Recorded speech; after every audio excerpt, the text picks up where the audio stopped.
What if the most powerful muscle cars were built just as the world decided to end them? In 1971, horsepower was no longer celebrated. Insurance companies raised flags. Regulations closed in. And yet, Plymouth still built this. The GTX HEMI. Not louder. Not cheaper. Just defiant. Keycap 2A flagship at sunset. The GTX had always been Plymouth's statement car. Not entry-level. Not stripped. Not compromised. By 1971, the muscle car era was already fading. Compression ratios were dropping. Performance was being rewritten.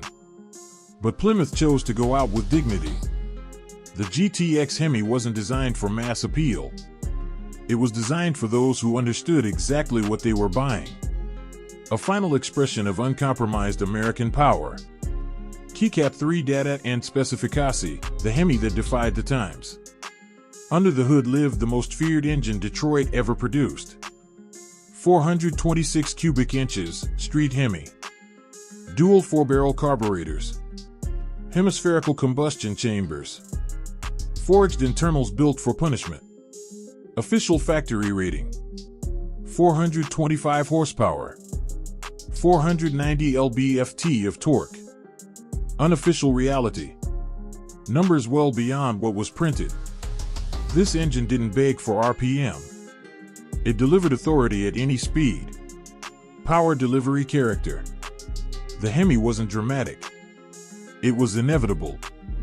Throttle response was immediate. Acceleration was linear but violent. The car surged forward with mechanical certainty. This wasn't a sprint engine. It was a domination engine. Keycap 4 transmission and drivetrain, engineered to survive the HEMI.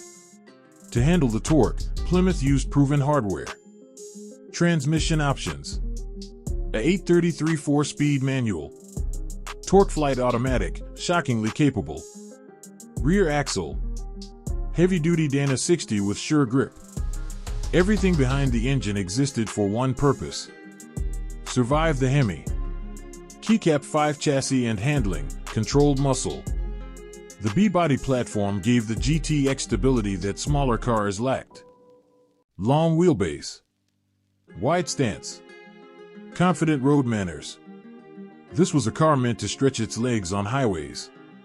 Not just dominate traffic lights. Steering was heavy. Feedback was honest. The car demanded respect. Keycap 6 design, subtle power, no theater. By 1971, design had softened. But the GTX didn't lose its authority.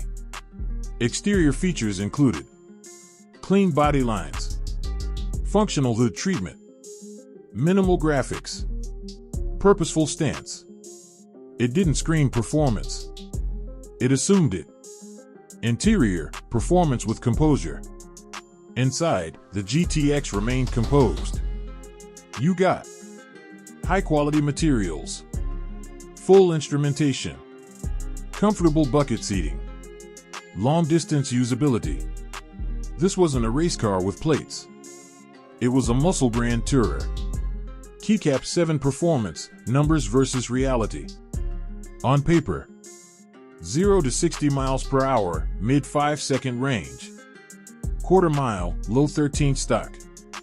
But numbers failed to capture the experience. The GTX HEMI wasn't about quick bursts. It was about unstoppable momentum. Once moving, it felt endless. Keycap 8 Why the 1971 GTX HEMI matters.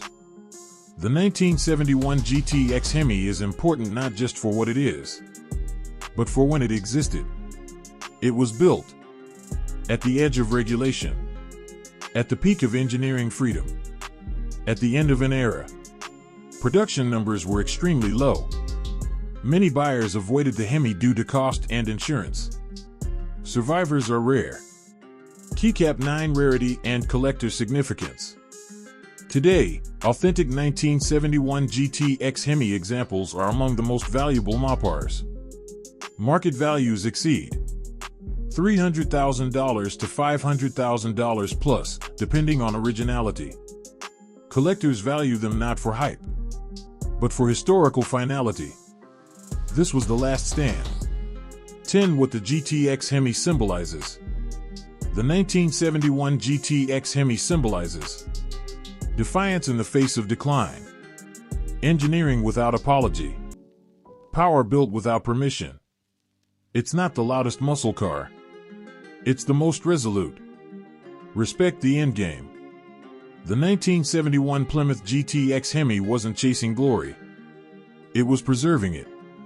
If you respect the final expressions of true American muscle, backhand index pointing right, subscribe. Backhand index pointing right, like this video. Backhand index pointing right, comment. Is the GTX HEMI the ultimate last muscle car?